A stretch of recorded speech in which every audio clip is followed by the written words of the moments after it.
What's up, friends? Welcome back to my channel. I hope you guys are all doing well. You know what this video is. Today we're going to be reviewing the new Velvet Eye Quints from Dior. I have 3 out of the 5 quints that I'm going to be reviewing for you guys today. If you guys are interested in a review, all of my thoughts, a demo, some swatches, and of course, comparisons, then keep watching. Before we get started, if you are new here, welcome. My name is Sophia and this is my channel, Sophia Sees Beauty, where we talk about all things beauty and luxury. If you want to see a little bit more beauty, a little bit more luxury beauty in your timeline, then definitely hit that subscribe button and hit the notification bell to hear about every time I post a new video. All right, friends, let's talk about these new velvet eyeshadows from Dior. I know what you're thinking. These came out of nowhere. Where did these come from? We didn't ask for these, but we got them. We got them, guys. As many of us already know, Dior just launched their summer Dior Riviera collection. I have a review of that collection up here on my channel, and a lot of us still haven't been able to get our hands on a lot of the pieces from that collection. So I feel like seeing these new eye quints launching basically at the same time just kind of came out of left field. These definitely were a surprise for me. A lot of you were messaging me on Instagram like, where the heck did these come from? But that's okay. We're still going to be talking about these. And one of the reasons why I wanted to review these for you guys is because apparently this is a new formula. This is what Dior is calling their velvet formula. It says here on their website that each sensorial eyeshadow instantly bathes the eyelid in intense, long-wearing color with a no makeup feel. And for the first time ever, Dior has created a formula that's infused with cornflower extract. So apparently that's supposed to give it its kind of soft, finely milled, very blendable velvet type of feel. There are 5 colorways in this collection and they are all limited edition. Now I got these on the Dior.com website. They're all available there at the time of me reviewing this video. Again, they're limited edition, so I don't know how long these are going to be around for, but these are also a Nordstrom exclusive. So you can also pick these up at your local Nordstrom or on the Nordstrom website. As I mentioned, there are 5 palettes in this collection. We've got Coral Paisley, which I have right here. We've got Nude Dentelle. We have Rosa Mutabilis. And then the 2 that I don't have are called Blue Velvet and Red Tartan. I decided not to get the blue one because even though it looks really beautiful, and I know a lot of you guys are really excited about that one, I already have the denim quint and I really like that quint. I don't reach for it that often, so I don't think I need another blue eyeshadow quint in my collection just yet. And then with Red Tartan, I just got Rouge Trafalgar, which is a little bit more red, a little bit more rosy tone. So I feel like I'm good there. And also with that one, it reminds me a lot of the Chanel quads that had been released over the past couple of years, which I think were a little bit polarizing based off of what you guys have been telling me. So I picked up the 3, I guess you could call it more basic ones, more neutral ones, because those are the ones that I think you guys also would be interested in. I'll talk a little bit more about this in my final thoughts, but I do think it's a little bit strange that these are limited edition, especially since these are a new formula. Maybe this is something that Dior is testing out. Another thing that I wanted to point out is that the packaging is just a little bit different. It's the same size and shape, but it has this really nice matte feel to it. I'll kind of show you here up against one of these ones from the summer collection, which has a shinier finish to it. I actually really like this. I think it's really chic. I think it doesn't show as many fingerprints. I think it's also helpful to sort of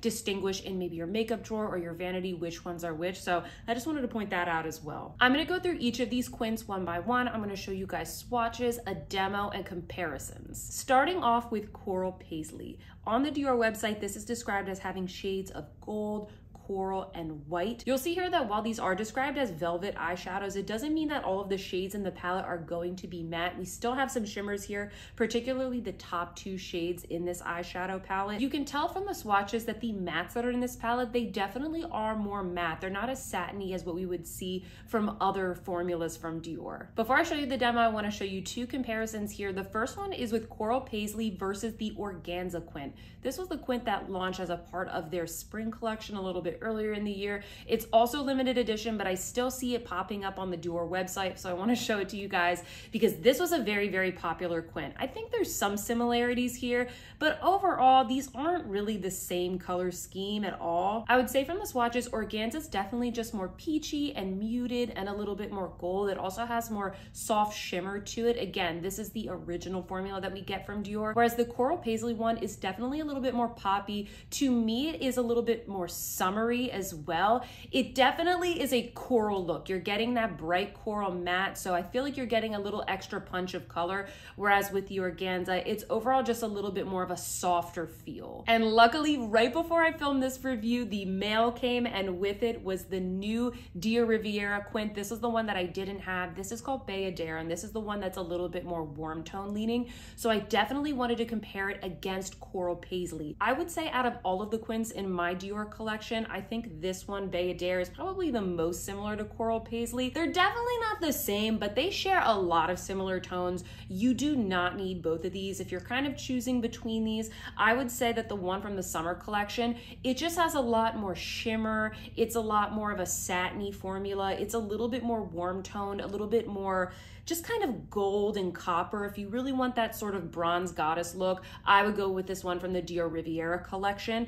And then the Coral Paisley, the shadows, as the velvet description would suggest, they're just a lot more matte. It's definitely just a big punch of coral. You're getting like a very specific look with this palette, Coral Paisley. And to create this look with Coral Paisley, I first went in with the center shade and just popped that all over the crease as a nice base, blended out beautifully, and then I put the shimmery peach shade all over the eye. Once again, beautiful color, beautiful quality from Dior. Had absolutely no problem applying these shimmers and absolutely no fallout. Then I took this shimmery white shade and I put that kind of like into the inner corner, and I sort of blended that up a little bit more onto the lid. This shade is beautiful. I love that they included this bright shimmery white shade just to add a little bit more illumination to the eye. It's really, really pretty. It really just brightens the entire look, and I feel like I have a little bit more versatility with this palette given that that shade is included. Next, I went in with the beautiful bright coral matte, and I just blended that out into the outer corner. Once again, had absolutely no problem, blended out like a dream.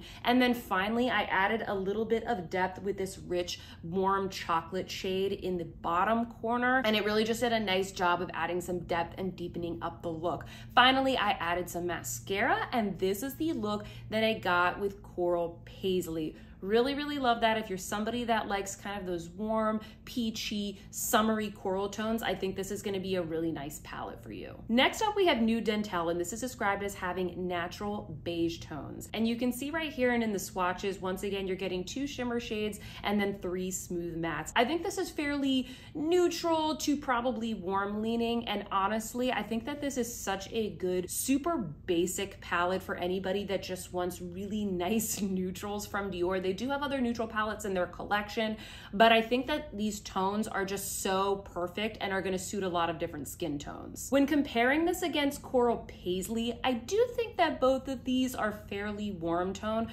but overall Nude Dentelle is just a lot darker, more richer. It's a little bit more kind of brown and coppery, whereas obviously Coral Paisley, it just leans very coral. This is a lot peachier, more orange. You also have that bright sort of white shade in the corner there that I showed you guys in the demo that I absolutely love. It's just a brighter, fresher look, whereas I feel like Nude Dentelle, it's a really basic nude brown palette. The colors in Nude Dentelle aren't anything groundbreaking, but once again, these are really nice basic nudes. Once again, I wanted to compare this one, Nude Dentelle, against the palettes in the Dior Riviera summer collection, starting off with the Riviera palette. I definitely think these are very different. I think Nude Dentelle just pulls a lot more coppery and brown, whereas the Riviera palette is definitely a lot more purple in tone, and I think that the range of tones within that palette is just a lot different. Whereas for me, this Nude Dentelle palette, it just reads very, very neutral, very brown. And then comparing against Bayadere, once again, there are some similarities here, but they're definitely different. The ones from this Dior Riviera summer collection, they're just a lot more shimmery. They're not gonna be as matte as the ones from the Velvet collection.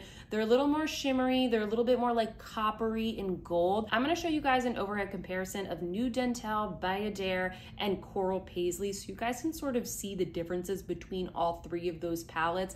I almost think that this Bayadere palette is kind of the best of both worlds between Coral Paisley and Nude Dentelle. It's almost combining a lot of the tones from both of them and then just adding a lot more of a satin shimmer that we typically see from Dior. So I just wanted to mention that because I know that a lot of you guys out there were really asking me to compare these palettes, and those are kind of my thoughts on the differences between the ones from the Dior Riviera collection and the velvet ones in this video. And to get the look with the Nude Dentelle palette, I first went in with the center shade, which is just a really soft matte brown, blended out beautifully into the crease. And then I went in with the lighter of the shimmer shades, and I put that one on the inner half of the eye. I then went in with the other shimmer shade in the top left corner, and I put that on the outer half of the eye. I think these shimmers work really well. You don't have to necessarily use both of them.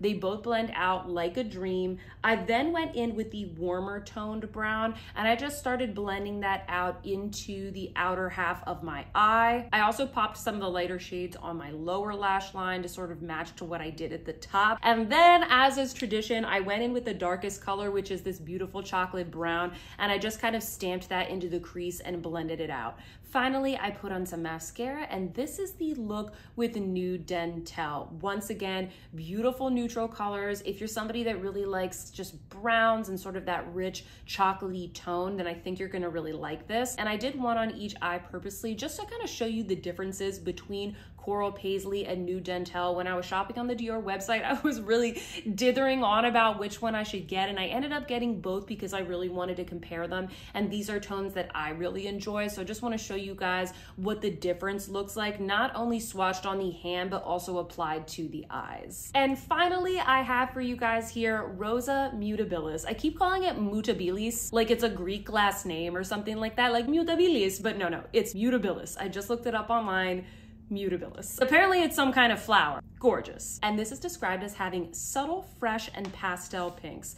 Obviously, I needed to get this one because I love pinks. I know, guys, I'm so basic. There's been so many pink palettes out there, but you can see from the swatches, this just has such a lovely tone. I love the mattes that are in this palette.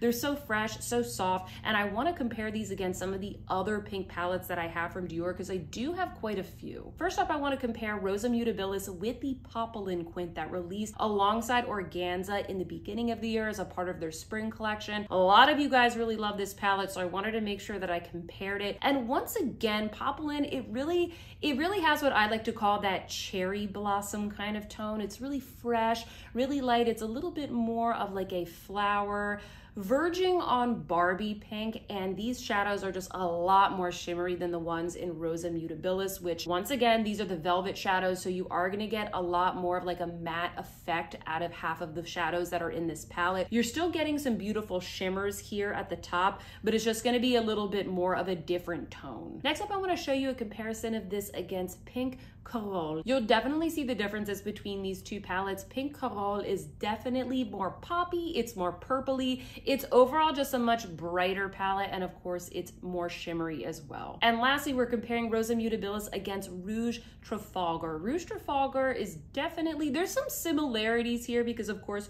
you do have that bright red shade in both of the palettes, but overall Rouge Trafalgar is just a lot deeper, richer. It's a little bit more mauvey and purple in tone as well. I definitely thought that I would have something that was a little bit similar to this palette in my Dior collection, but I guess I actually don't. This is pretty unique as far as my Dior like pink and red palettes go. If you guys want any more comparisons with these palettes, definitely let me know. I feel like I can probably dupe this with some of the other palettes from other brands in my collections, but for the purposes of this video and the length of this video, I'm just keeping it to Dior for now. If you can't tell, this is the palette that I'm wearing on my eyes right now, and to create this look, I first went in with the matte all over the crease and just kind of blended that out. I then took the beautiful, this is probably my favorite color in the palette because I just love this beautiful, it's not just a rosy tone, it's like a rosy peach tone. So I put that on the lid. Once again, absolutely stunning. Then I went in with the brighter, lighter pink in the corner here, popped that into the inner corner of the eye and kind of blended that along the lower lash line as well. Next up, I took the more muted rose in the bottom corner and started applying that to the outer half of my crease. As you guys can see here, I definitely have a formula that I like to use with these palettes just to kind of create a little bit more consistency and have an easier time comparing them as well.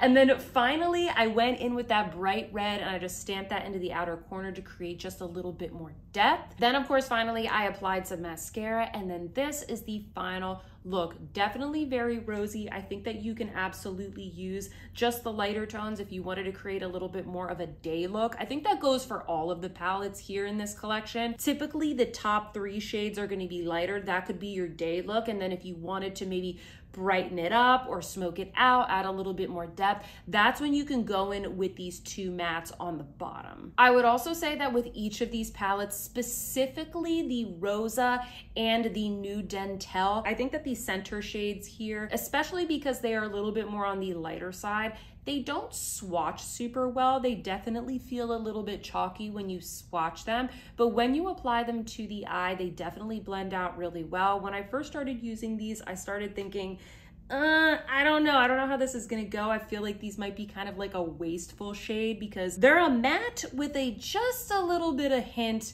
of satiny shine. They're almost a matte. And so I thought to myself, what is this for? Because this isn't really building up all that much depth, but I actually think that these shades are really, really good for blending, especially when I went in with the darker mattes.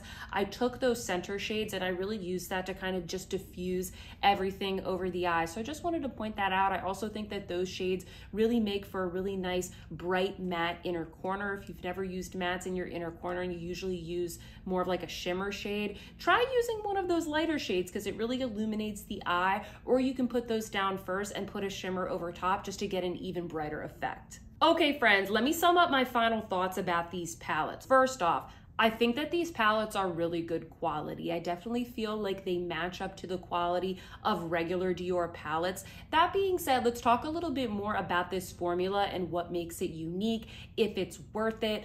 I would definitely say that these are just as blendable as any other Dior shadows. I think the biggest difference here is that you're getting more of like a true matte than you typically would from other Dior palettes. I would almost explain this formula as like, you know, when you have a box of cornstarch, maybe you use cornstarch for your cooking or something like that, and you sort of take the cornstarch and you feel it between your fingers. That's what this formula feels like. And I mean that in the best way possible. It's very finely milled, it's very blendable, it's not chalky on your eye like cornstarch, but that's what these feel like to me. They have a little bit of a different texture, but when it's applied to the eye, I feel like they're just as blendable as any other Dior shadow. When I first saw these online, I was definitely a little bit concerned because I was wondering, are there going to be any shimmers in here? Because when I hear velvet, I sort of instantly think of matte shadows, but I'm really happy to say that the shimmers that we have in here, they're just like, I don't know, they definitely feel like shimmers from any other Dior palette. They don't glimmer quite as much as the ones from the Dior Riviera collection because I think that those are meant to be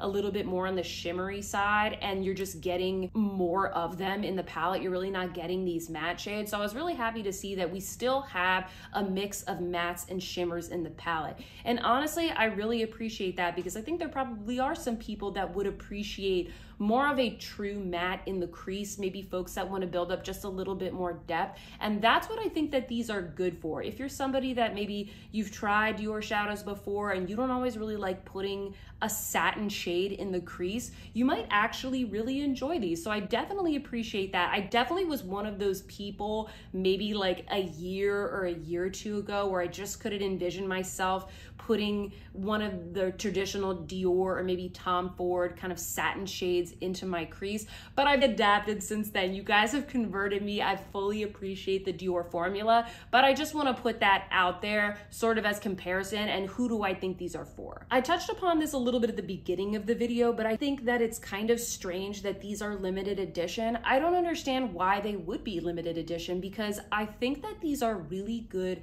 basic palettes. I think that each of them evokes a beautiful color story. Are these colors groundbreaking? No, you definitely don't need all of these. You can probably just start off with one to start, see if you like it. Once again, I show you guys the comparison so you can decide which one you think is going to be worth your money. But I think that it's very strange that these are limited edition because honestly, if somebody was new to Dior and they wanted to start building up their collection and they wanted something where It was basic, very easy to use, but they could also appreciate the quality and the texture of a Dior formula. I think these would be an excellent recommendation, especially the ones that I'm reviewing for you in this video that are a little bit more on the neutral side. I think that these would make fantastic gifts. So I really hope that Dior keeps these around and maybe keeps adding to this line, because I quite like these shadows. I quite like having a little bit more of like a matte shade to build up a little bit more depth, something that's not quite as shimmery, so I can create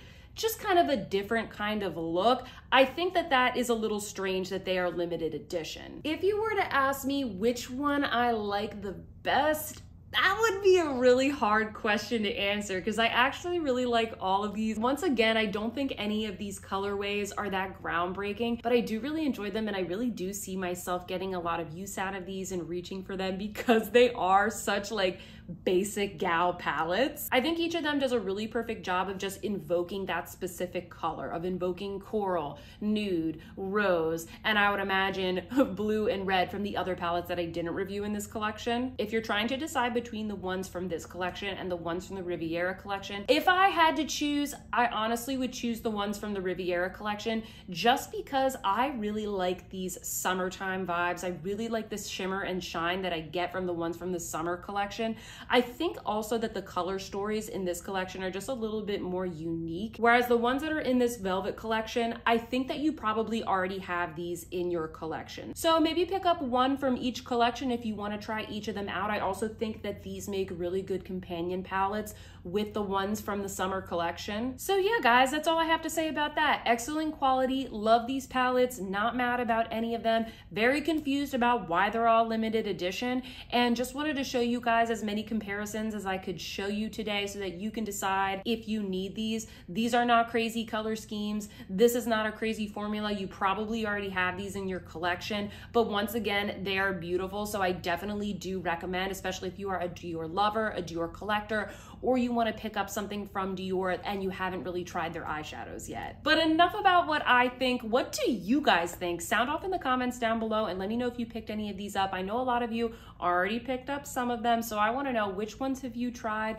Which ones do you think you're going to pick up? Is this a pass for you? Sound off in the comments down below and let's help each other out. I would love to know what you guys think. Don't forget to give this video a big thumbs up, guys, and let me know what other comparisons you want to see with these palettes, if any. If you are still watching this video, maybe it means that you like this video and you should consider subscribing to my channel. I will also put my Instagram handle up here in case you guys want to connect with me over there. That's where I tell you guys about all of these new launches from Dior and all of the luxury brands, what I'm buying. I show you guys sneak peeks as soon as they come in the mail, and of course all of the good deals that are happening around the beauty community. So I will put my Instagram handle up here and down below in case you want to connect with me over there. I hope that you guys are having a fantastic day, and I will see you in my next one. Goodbye.